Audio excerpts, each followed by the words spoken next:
Sabahınız xeyir, hamınızı salamlayıram. Bugün bir mövzu hakkında öz fikrimi bildireceğim. Bu mövzu dilimizdir. Dilimizi niye korumuruq? Ondan niye layiqincə istifadə etmirik? Ona niye laqeyd yanaşırıq?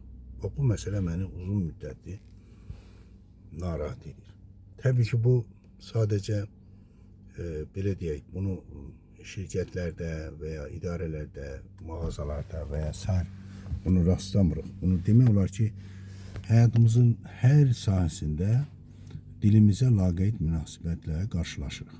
Elə öz ailemizden başlayarak ta devlet kurumlarına kadar. Hatta birçok devlet kurumlarında devletin kanunlarını pozarak resmi devlet dili olan Azerbaycan dilinden değil, başka dillerden, xüsusilə Rus dilinden istifade olur. Bu kabul olunmazdır, kabul edilmezdir.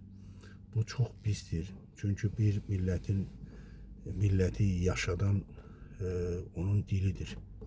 Dilini yitirmiş milletler öz milli xüsusiyyətlərini, öz milli mənəvi dəyərlərini də itirirlər.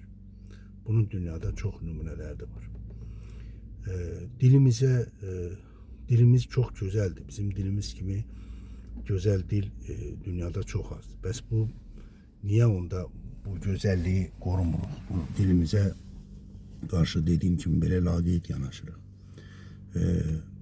Rahat, güzel səslənən sözler olduğu halda, kelimeler olduğu halda öz dilimizde, onun əvəzinə Rus kelimeler, uje, vapşe, ne bilim, bu inanırsınız, bəzən elə adamlar danışıqlarında belə acayip Rus kelimeler istifadə edirlər ki, mənə böyle çok təəccüblü gəlir. Deyirəm, bu adam bu, mesela dağın başında, ucqar bir dağ rayonunda yaşayan bir adam, hiç belki Rus dili dersi de keçməmiş bir adam bu kadar acayip Rus kelimelerini bile, çok pis səslənən Rus kelimelerini hardan öğrenip dilimize karıştırırlar.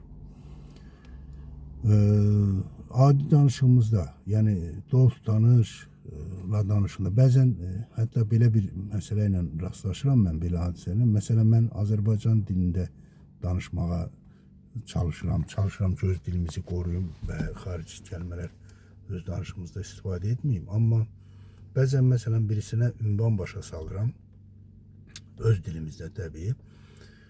O adam başa düşmür. Çünkü onun başa düştüğü dil karma karışık Rus, Azerbaycan böyle bir karışık sintez bir dildir. Mesela deyirəm ki, bizim ünvanı soruşurlar. Deyirəm, Ukrayna dairesinden aşağı dönürsünüz, sağa dönürsünüz falan. Deyir ki, Ukrayna kuruğu. Yani ben ona Ukrayna dairesi deyirəm, o dairəni başa düşmür. Ona kuruq deyir. Daire kuruktan daha rahat seslendiği bir halde öz dilimizde bu adam kuruk sözünü istifadə etmək istəyir. Belə təcrübələr, belə misallar çoxdur. Mən indi bunları verməyəcəm, amma bir daha hatırladıram, dilimizi korumalıyıq. Dilimizi korumasaq, bugüne kadar başımıza gelen problemlerin daha büyük problemleri gelecek başımıza. Tabii ki burada devletin rolu danılmazdır dilin korunmasında. Devleti temsil edenlerin, memurların özleri, onların aileleri bugün dilimize laqeyd yanaşmasalar dilimizi koruyabiləcəyik. Ümid edək ki, onlar da yanaşmayacaklar, öz dilimizden istifadə edəcəklər, dilimizin gözəlliyini yaşadacaklar onlar da. Ama dediğim gibi burada biz sıravi vətəndaşlardan, sıravi Azerbaycan vətəndaşlarının üstüne çok iş düşür. Dilimizi korumalıyıq, iş yerinde, ailemizde, mağazada çalışaq, öz dilimizdə danışaq, öz kelimelerimizden istifadə edək. İkinci mesele, ben bu hafta bir neçə dəfə yazılı post paylaşmışam. Soyadlarımızdan bu Rus qalığı, ov, yev, ski, bunları artık çıkartmalıyıq. Bunları bilirəm.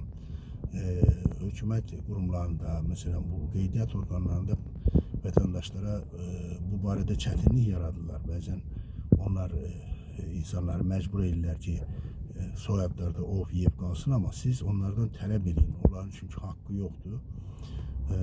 Biz tələb etməliyik ki, soyadlarımızdaki ov yevi atmağa onları mecbur edək. Mən məsələn soyadım mənim Hüseynovdur, amma mənim əsl soyadım Mirzadədir. Mən öz soyadımla bu Hüseynovdan ovu atmaq üçün 3-4 ildir mübarizə apardım asan xidmətlə. Amma onlar mənə absurd səbəblər göstərərək bunu etmədilər. Amma dediyim kimi belə indi o səbəbləri hamıya göstərə bilmirlər.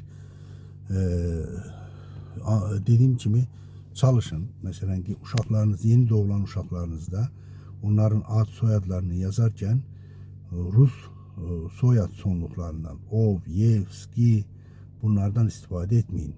Öz soyadlarımızı elə mümkün. Məsələn mən asan xidmətdə mənim soyadımı dəyişdirərkən mən Mirzadə etdirmək üçün onlar mənə absurd səbəblər, bəhanələr uyduranda mən dedim ki, yaxşı Mirzadə olmasın. Mənim Hüseynovdan ovu atın, Rıza Hüseyin qalsın.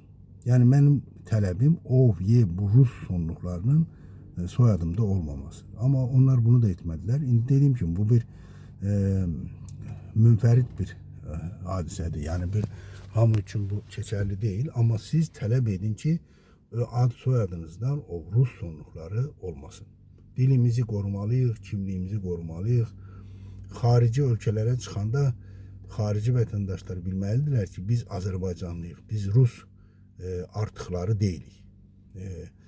Çox təəssüf ki, və bunlara da biraz haqları var. Biz xaricə gedəndə bizim soyadlarımızı görən kimi bizi Rus deyirlər. Siz Rusya deyil. Mən onlara dəfələrlə bu xaricə gedəndə bunları başa salmışam ki, xeyr, biz Rus deyilik. Ümumiyyətlə Ruslarla biz aidiyyatımız yoxdur, amma Sovet rejimində qaldığımız üçün bu Rus sonluqlarını məcbur bizə işlətiblər. Bax, bu iki məsələdə bugün fikrimi bildirdim. Ümid edirəm ki, yeni nəsil, məndən sonraki nəsil, bizdən sonraki nəsil bu məsələdə diqqətli olacaq, dilimizə və milli mənəvi dəyərlərimizə önəm verəcəklər. Hamınız Allah'a emanet olun. İnşallah görüşərik.